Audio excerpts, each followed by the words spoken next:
Hello दोस्तों, स्वागत है आपका हमारे चैनल पर। वीडियो में आगे जाने से पहले लाइक, कमेंट, सब्सक्राइब जरूर करें। धन्यवाद। प्रिय मित्रों, कल और परसों भगवान श्री कृष्ण का जन्म महोत्सव हम सब मनाएंगे। कहीं लोग व्रत, उपवास आदि का पालन करेंगे, कहीं भगवान कृष्ण की लीलाओं को प्रदर्शित करती आकर्षक झांकियां सजाई जाएंगी, तो कहीं भगवान की लीलाओं का मंचन किया जाएगा और कहीं मटकी फोड़ी जाएंगी। मंदिरों में तो पिछले कई दिनों से सजावट का कार्य चल रहा है। बड़े उत्साह के साथ मनाया जाता है भगवान श्री कृष्ण का जन्मदिन। वास्तव में श्री कृष्ण का व्यक्तित्व भारतीय इतिहास के लिए ही नहीं, विश्व इतिहास के लिए भी अलौकिक एवं आकर्षक व्यक्तित्व है और सदा रहेगा। उन्होंने विश्व के मानव मात्र के कल्याण के लिए अपने जन्म से लेकर निर्वाण पर्यंत अपनी सरस एवं मोहक लीलाओं तथा परम पावन उपदेशों से अंतः एवं बाह्य दृष्टि द्वारा जो अमूल्य शिक्षण दिया था, वह किसी वाणी अथवा लेखनी की वर्णनीय शक्ति एवं मन की कल्पना की सीमा में नहीं आ सकता। तथापि श्री कृष्ण के जीवन चरित्र, लीलाओं और उपदेशों पर तत्वतः विचार करने का ही प्रयास स्थाली मूलक न्याय से मैंने किया है। अवतारवादी शास्त्रों की मान्यता के अनुसार कृष्ण षोडश कला संपन्न पूर्णावतार होने के कारण कृष्णस्तु भगवान स्वयं हैं। श्री कृष्ण का चरित्र अत्यंत दिव्य है, हर कोई उनकी ओर खिंचा चला जाता है। जो सबको अपनी ओर आकर्षित करे, भक्ति का मार्ग प्रशस्त करे, भक्तों के पाप दूर करे, वही कृष्ण है। वह एक ऐसा आदर्श चरित्र है जो अर्जुन की मानसिक व्यथा का निदान करते समय एक मनोवैज्ञानिक कंस जैसे असुर का संहार करते हुए, एक धर्मावतार स्वार्थ पोषित राजनीति का प्रतिकार करते हुए एक आदर्श राजनीतिज्ञ, विश्व मोहिनी बंसी बजैया के रूप में सर्वश्रेष्ठ संगीतज्ञ, ब्रिज वासियों के समक्ष प्रेमावतार, सुदामा के समक्ष एक आदर्श मित्र, सुदर्शन चक्रधारी के रूप में एक योद्धा व सामाजिक क्रांति के प्रणेता हैं। उनके जीवन की छोटी से छोटी घटना से यह सिद्ध होता है कि वे सर्वैश्वर्य संपन्न थे, धर्म की साक्षात मूर्ति थे। संसार के जिस जिस संबंध और जिस जिस स्तर पर जो जो व्यवहार हुआ करते हैं, उन सब की दृष्टि से और देश, काल, पात्र, अवस्था, अधिकार आदि भेदों से व्यक्ति के जितने भिन्न भिन्न धर्म अथवा कर्तव्य हुआ करते हैं, उन सब में कृष्ण ने अपने विचार, व्यवहार और आचरण से एक सद्गुरु की भांति पथ प्रदर्शन किया है। कर्तव्य चाहे माता पिता के प्रति रहा हो, चाहे गुरु ब्राह्मण के प्रति, चाहे बड़े भाई के प्रति अथवा गौ माता और अपने भक्तों के प्रति रहा हो, चाहे शत्रु से व्यवहार हो अथवा मित्र से, चाहे शिष्य और शरणागत हो, सर्वत्र ही धर्म का उच्चतम स्वरूप और कर्तव्य पालन का सार्वभौम आदर्श उनके आचरण में प्रकट होता है। राजनीति के क्षेत्र में उनकी अनुपम एवं अद्वितीय राजनीतिक कुशलता व्यक्त होती है। समग्र विश्व के प्रति व्यवहार में उनका आचरण अमानी मानदो मान्य अर्थात अहंकार रहित होकर दूसरों को मान देने वाला सिद्ध होता है। राजनीति में भी किस प्रकार राग द्वेष से रहित होकर निष्पक्ष और निष्कपट व्यवहार किया जा सकता है, इसका उदाहरण भी कृष्ण के व्यक्तित्व के अतिरिक्त और कहीं ढूंढे भी नहीं मिल सकता। श्री कृष्ण जन्मोत्सव सामाजिक समता का उदाहरण है। श्री कृष्ण ने नगर में जन्म लिया और गांव में खेलते हुए उनका बचपन व्यतीत हुआ। इस प्रकार श्री कृष्ण का चरित्र गांव व नगर की संस्कृति को जोड़ता है, गरीब को अमीर से जोड़ता है। गोचरक से गीता उपदेशक होना, दुष्ट कंस को मारकर महाराज उग्रसेन को उनका राज्य लौटाना, धनी घराने का होकर गरीब ग्वाल बाल एवं गोपियों के घर जाकर माखन खाना आदि जो लीलाएं हैं, ये सब एक सफल राष्ट्रीय महामानव होने के उदाहरण हैं। कोई भी साधारण मानव श्री कृष्ण की तरह समाज की प्रत्येक स्थिति को छूकर, सबका प्रिय होकर राष्ट्रोद्धारक बन सकता है। कंस के वीर राक्षसों को पल में मारने वाला अपने प्रिय ग्वालों से पिट जाता है, खेल में हार जाता है। यही है दिव्य प्रेम की स्थापना का उदाहरण। भगवान श्री कृष्ण की यही लीलाएं सामाजिक समरसता एवं राष्ट्रप्रियता का प्रेरक मानदंड हैं। यही कारण है कि श्री कृष्ण का व्यक्तित्व अनूठा, अपूर्व और अनुपमेय है। श्री कृष्ण अतीत के होते हुए भी वर्तमान की शिक्षा और भविष्य की अमूल्य धरोहर हैं। उनका व्यक्तित्व इतना विराट है कि उसे पूर्ण रूप से समझ पाना वास्तव में कठिन कार्य है। हमारे अध्यात्म के विराट आकाश में श्री कृष्ण ही अकेले ऐसे व्यक्ति हैं जो धर्म की परम गहराइयों, ऊंचाइयों पर जाकर भी न तो गंभीर ही दिखाई देते हैं और न ही उदासीन दिख पड़ते हैं, अपितु पूर्ण रूप से जीवनी शक्ति से भरपूर व्यक्तित्व हैं। श्री कृष्ण के चरित्र में नृत्य है, गीत है, प्रीति है, समर्पण है, हास्य है, रास है और है आवश्यकता पड़ने पर युद्ध को भी स्वीकार कर लेने की मानसिकता। धर्म व सत्य की रक्षा के लिए महायुद्ध का उद्घोष है। एक हाथ में बांसुरी और दूसरे हाथ में सुदर्शन चक्र लेकर महाइतिहास रचने वाला कोई अन्य व्यक्तित्व नहीं हुआ संसार में। कृष्ण के चरित्र में कहीं किसी प्रकार का निषेध नहीं है। जीवन के प्रत्येक पल को, प्रत्येक पदार्थ को, प्रत्येक घटना को समग्रता के साथ स्वीकार करने का भाव है। वे प्रेम करते हैं तो पूर्ण रूप से उसमें डूब जाते हैं, मित्रता करते हैं तो उसमें भी पूर्ण निष्ठावान रहते हैं और जब युद्ध स्वीकार करते हैं तो उसमें भी पूर्ण स्वीकृति होती है। कालिया नामक नाग को नाथने की लोक प्रसिद्ध लीला का तात्पर्य यही है कि स्वार्थपरता, निर्दयता आदि ऐसे दोष हैं जो जीवन रूपी यमुना के निर्मल जल को विषाक्त कर देते हैं। जब तक शुद्ध सात्विक बुद्धि रूपी कृष्ण अपने पैरों से इन दोषों को कुचलकर नष्ट नहीं कर देता, तब तक जीवन सरिता की सरसता एवं शुद्धता असंभव रहेगी। इसी प्रकार गोपालों और ब्राह्मणों की कथा, कृष्ण ने अपने सखाओं को याज्ञिक ब्राह्मणों के पास अन्न प्राप्त करने भेजा। उनकी पत्नियों ने उन्हें सादर भोजन दिया, किंतु उन नीरस वेद पाठी ब्राह्मणों ने उन्हें फटकार दिया। इस कथा का तात्पर्य यह है कि केवल दंभ प्रदर्शन के लिए किया गया कर्मकांड और वेद पाठ केवल आत्म प्रवंचना है। ममता और निर्भिमानता ही जीवन का सार है। बालक ही भगवान का साकार रूप हैं। आत्म प्रेम पूर्वक की गई बाल सेवा ही सच्ची ईश सेवा है। इसी प्रकार उनकी बाल लीलाओं में सर्वत्र ही कोई न कोई रहस्य दृष्टिगोचर होता है। न केवल बाल लीलाओं में वरन समस्त लीलाओं में ही कोई न कोई रहस्य, कोई न कोई अर्थ छिपा हुआ है। कृष्ण का चरित्र सौंदर्य, शक्ति और शील का समन्वय था। अपनी शक्ति और सामर्थ्य से ही उन्होंने ब्रिजवासियों को अनेक विपत्तियों से बचाया था। गोवर्धन पर्वत के नीचे समस्त ग्रामवासियों को एकत्र करके उन्हें घोर वर्षा से बचाते समय कृष्ण ने एक सेवक के रूप में कार्य किया था। दावानल में भस्म होते ग्वालों की रक्षा की, जाति समाज और देश की रक्षा के लिए कृष्ण ने हर संभव प्रयास किए। पूतना मोक्ष, नलकुबर और मणिग्रीव का उद्धार, द्रौपदी पर कृपा, दो शासन को डोट अपनी समस्त सेना युद्ध के लिए देकर अर्जुन की ओर से अकेले निहत्थे खड़े हो जाना, अपनी सेना का सहार होते देखकर भी विचलित न होना, यह सब कृष्ण जैसे योगी के लिए ही संभव था। अपने कुटुंबीजन भी जब मिलकर नहीं बैठ सके तो उनका भी सर्वनाश ही हुआ। इससे भी यही स्पष्ट होता है कि यदि समाज को उन्नति के शिखर पर पहुंचाना है तो व्यर्थ की बातों को लेकर अशांति तथा वैमनस्य उत्पन्न करने से कोई लाभ नहीं होगा। ऐसा करने से तो विनाश ही होगा, उन्नति नहीं। साथ ही समाज को यदि उन्नति की ओर अग्रसर होना है तो प्रत्येक व्यक्ति को व्यावहारिक भी होना होगा। कृष्ण सुदामा का प्रसंग इसका उत्कृष्ट उदाहरण है।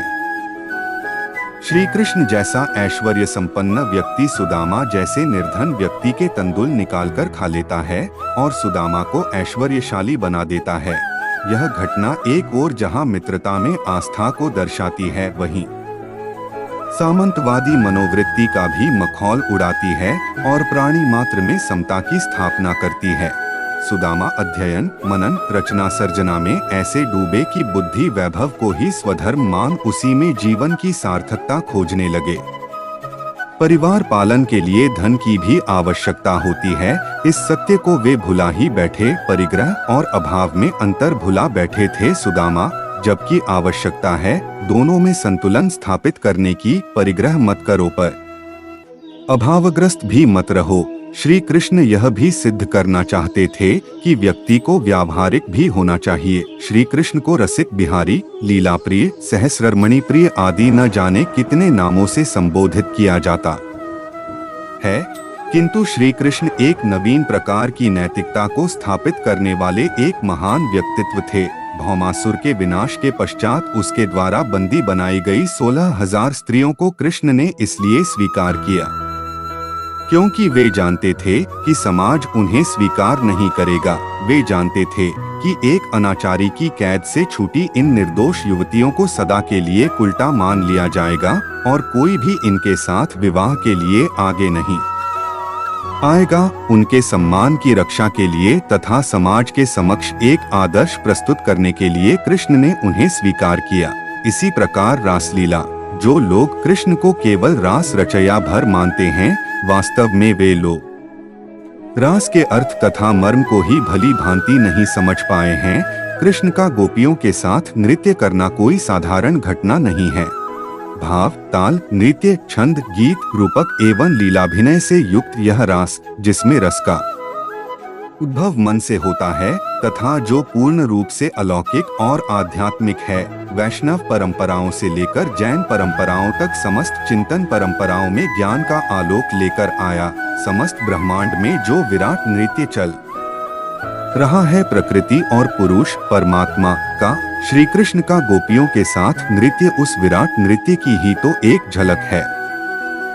उस रास में किसी प्रकार की काम भावना नहीं है। कृष्ण पुरुष तत्व है और गोपिकाएं प्रकृति तत्व। इस प्रकार कृष्ण और गोपियों का नृत्य प्रकृति और पुरुष का महानृत्य है। विराट प्रकृति और विराट पुरुष का महारास है। यह तभी तो प्रत्येक गोपी यही अनुभव करती है कि कृष्ण उसी के साथ नृत्य लीन है। सांसारिक दृष्टि से यह रास नृत्य मनोरंजन मात्र हो सकता है, किंतु यह नृत्य पूर्ण रूप से पारमार्थिक नृत्य है। एक ओर महारास तो दूसरी ओर वस्त्रहरण द्वारा गोपियों को सामाजिक मर्यादा का उपदेश, एक ओर जहाँ चीर हरण की लीला में प्रेम का सामूहिक विकास होने के साथ गोपियों के लिए लोक मर्यादा का उपदेश भी है, तो वहीं रासलीला में कृष्ण तथा गोपियों के प्रेम का चरम उत्कर्ष बिंदु है, जहाँ किसी भी प्रकार की शारीरिक अथवा मानसिक गोपनीयता अथवा रहस्य का आवरण नहीं रहता। राग योग की इस दशा में बृहदारण्यक का यह कथन सिद्ध होता है, जैसे पुरुष को अपने आलिंगन काल में बाहर भीतर की कोई सुधि नहीं रहती, उसी प्रकार जब उपासक प्राज्ञ द्वारा आलिंगित होता है तब वह अपनी सुध बुध खो बैठता है। कृष्ण गोपियों के प्रेम में आसक्त दिखाई देते तो हैं, किंतु उनका वह आकर्षण भी उन्हें मथुरा में उनके कर्तव्य से विमुख नहीं कर पाता। इस प्रकार कृष्ण और गोपियों का प्रेम प्रसंग कामुकता का खंडन करके लोकहित की भावना का समर्थन करता है। उनकी इसी भावना से प्रेरित होकर ही विरहाकुल राधा भी अपना विरह भूल ग्रामवासियों की सेवा में लग जाती है और एक सच्ची तथा निष्ठावान समाज सेविका बन जाती हैं। कृष्ण एक ऐसा विराट स्वरूप है कि किसी को उनका बाल रूप पसंद आता है तो कोई उन्हें आराध्य के रूप में देखता है, तो कोई सखा के रूप में, किसी को उनका मोर मुकुट और पीताम्बरधारी यमुना के तट पर कदम वृक्ष के नीचे वंशी बजाता हुआ प्राणप्रिया राधा के साथ प्रेम रचाता प्रेमी का रूप भाता है, तो कोई उनके महाभारत के पराक्रमी और रणनीति के ज्ञाता योद्धा के रूप की सराहना करता है और उन्हें युग पुरुष मानता है। वास्तव में श्री कृष्ण पूर्ण पुरुष हैं। आज की राजनीतिक और सामाजिक समस्याओं के निदान के लिए कृष्ण के चरित्र से प्रेरणा ली जा सकती है। आज के नेता लोग यदि कृष्ण की विलक्षण राजनीति को समझ जाए तो देश का कल्याण हो जाए। इसी प्रकार आज का युवा यदि समझ जाए कि कृष्ण ने जीवन से पलायन करने का अथवा निषेध का संदेश कभी नहीं दिया, तो बहुत सी कुंठाओं से मुक्ति पा सकता है।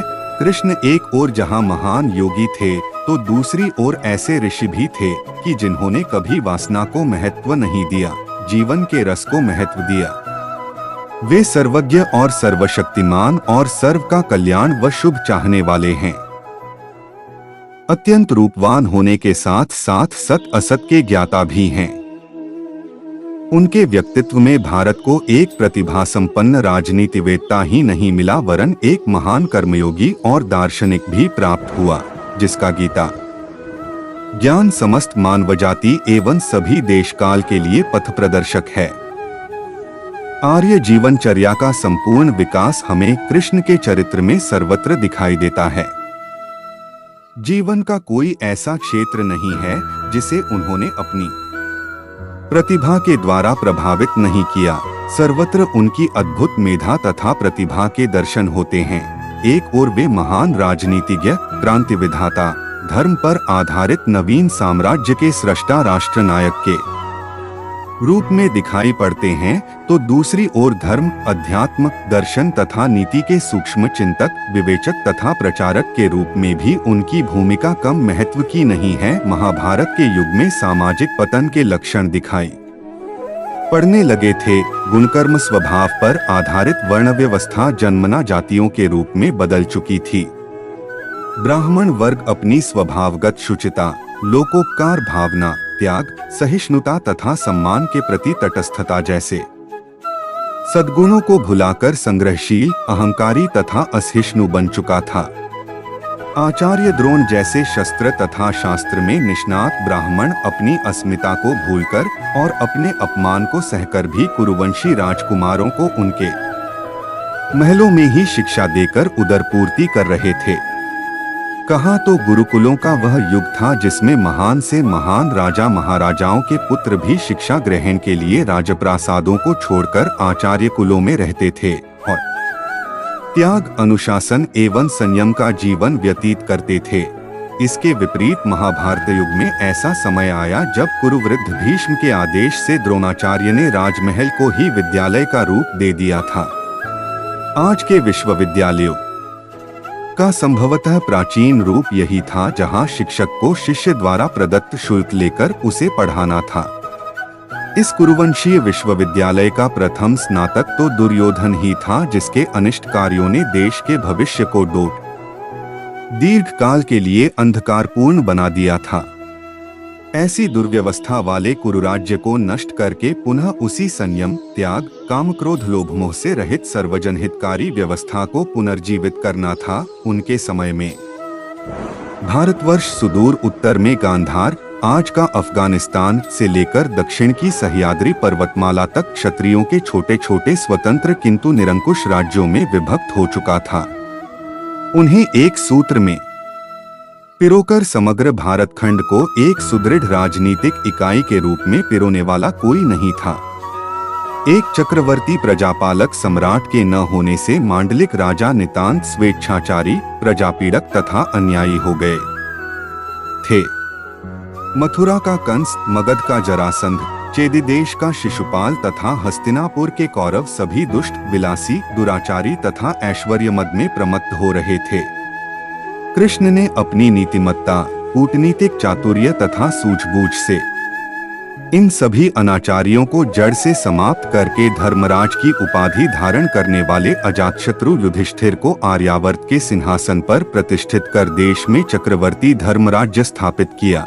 इसी प्रकार समकालीन सामाजिक दुर्वस्था, विषमता तथा नष्ट हुए नैतिक मूल्यों के प्रति वे पूर्ण जागरूक थे। उन्होंने पतनोन्मुख समाज को ऊपर उठाया। स्त्रियों, शूद्र कही जाने वाली जातियों, वनवासियों, पीड़ितों तथा शोषितों के प्रति उनमें अशेष संवेदना तथा सहानुभूति थी। गांधारी, कुंती, द्रौपदी, सुभद्रा, उत्तरा आदि आर्यकुल की नारियों को समुचित सम्मान देकर उन्होंने नारी वर्ग की प्रतिष्ठा बढ़ाई। जिस प्रकार वे नवीन साम्राज्य निर्माता तथा स्वराज्य सृष्टा युग पुरुष के रूप में प्रतिष्ठित हुए, उसी प्रकार अध्यात्म तथा तत्वचिंतन के क्षेत्र में भी उनकी प्रवृत्तियां चरमोत्कर्ष पर पहुंच चुकी थीं। सुख और दुख को समान समझने वाले, लाभ तथा हानि, जय और पराजय जैसे द्वंद्वों को समान मानने वाले अनुद्विग्न, वितराग तथा जल में रहने वाले कमलपत्र के समान वे सर्वथा निर्लेप तथा स्थितप्रज्ञ रहे। प्रवृत्ति और निवृत्ति, श्रेय व प्रेय, ज्ञान और कर्म, ऐहिक और पारलौकिक जैसी प्रत्यक्ष में विरोधी दिखने वाली प्रवृत्तियों में अपूर्व सामंजस्य स्थापित कर उन्हें निज जीवन में क्रियान्वित करना कृष्ण जैसे महामानव के लिए ही संभव था। उन्होंने धर्म के दोनों लक्ष्यों अभ्युदय और निःश्रेयस को सार्थक किया। अतः यह निरपवाद रूप में कहा जा सकता है और संकोच स्वीकार किया जा सकता है कि कृष्ण का जीवन आर्य आदर्शों की चरम परिणति है। भारत में नाना संप्रदायों और भेदभावों के रहते हुए भी यदि एक केंद्रीय मंच हो सकता है तो वह है श्री कृष्ण उपदिष्ट धर्म मार्ग। केवल इसी से हमारा राष्ट्रीय संगठन हो सकता है। श्री कृष्ण के चरित्र में सर्वत्र समदर्शिता प्रकट होती है। सेवा भाव की वे साकार मूर्ति हैं। विश्व मंगल के लिए ही उन्होंने महाभारत जैसे भयंकर युद्ध का आयोजन कराया। अधर्म और अन्याय को समाप्त करने के लिए ही जरासंध और कंस का वध किया। बचपन से ही अनेक अलौकिक कार्य करके वे जनसाधारण की श्रद्धा और स्नेह के पात्र बन गए थे। वे संपूर्ण आर्यावर्त के सभी राजाओं के परम परामर्शदाता थे। उन्होंने अपने समय की कितनी ही अनावश्यक परंपराओं को उखाड़ फेंका। गोवर्धन लीला इसका उदाहरण है। उन्होंने निरर्थक इंद्र पूजा के विरुद्ध सार्थक गौ पूजा की प्रथा चलाई। कृष्ण के युग में भारत के एक छोर से दूसरे छोर तक नवीन विचारों, नवीन धार्मिक योजनाओं एवं नित्य नूतन आनंद और मनोविनोद का वातावरण रहता था। उनकी महत्ता का अनुमान इसी से लगाया जा सकता है कि उस युग के सर्वपूज्य विद्याविद एवं वयोवृद्ध महात्मा भीष्म ने भी युधिष्ठिर के राजसूय यज्ञ में उनका सार्वजनिक अभिनंदन किया था। इस प्रकार श्री कृष्ण प्रेममय, दयामय, दृढ़व्रती, धर्मात्मा, नीतिज्ञ, समाजवादी, दार्शनिक, विचारक, राजनीतिज्ञ, लोकहितैषी, न्यायवान, क्षमावान, निर्भय, निरहंकार, तपस्वी एवं निष्काम कर्मयोगी थे। वे लौकिक मानवीय शक्ति से कार्य करते हुए भी अलौकिक चरित्र के महामानव थे।